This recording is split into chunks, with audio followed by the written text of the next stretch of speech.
बहुत समय पहले की बात है। एक छोटे से गांव में अर्जुन नाम का एक लड़का अपने माता पिता के साथ रहता था। अर्जुन की आंखों में नई दुनिया की खोज करने की चमक थी। वह हमेशा अपने आसपास के चीजों में जिज्ञासा रखते हुए जंगल में घूमता था। एक दिन बीते एक सुनहरी सुबह में वह खेलते खेलते दूर निकल गया। उसके कदम ठहर गए जब उसकी नजर एक बड़े चमकदार पत्थर पर पड़ी। वह पत्थर अन्य पत्थरों से भिन्न कोई रहस्य छुपाए हुए प्रतीत हो रहा था। जिज्ञासु अर्जुन ने उस अनोखे पत्थर को छूने का प्रयास किया।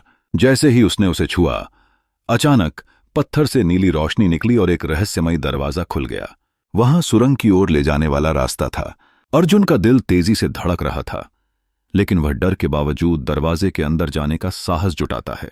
भीतर एक गुफा में उसने एक साधु को देखा, जो उसे देखकर मुस्कुराया और बोला, तुम वही चुने हुए बालक हो जो इस रहस्य को सुलझा सकता है। साधु ने अर्जुन को 3 रंगों की पहेली दी।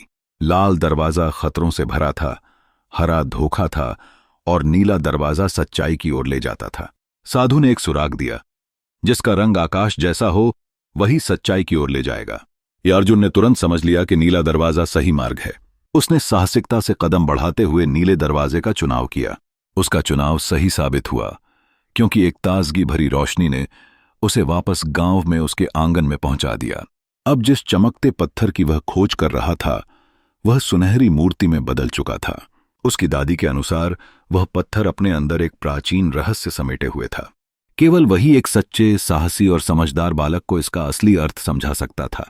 उस दिन अर्जुन ने सीखा कि डर को जीतकर सच्चाई प्राप्त होती है और बुद्धिमानी से लिए गए फैसले हमेशा सही मार्ग दिखाते हैं। क्या वह एक नई खोज की योजना बनाएगा? क्या उसकी जिंदगी में आगे के रोमांच आने वाले हैं?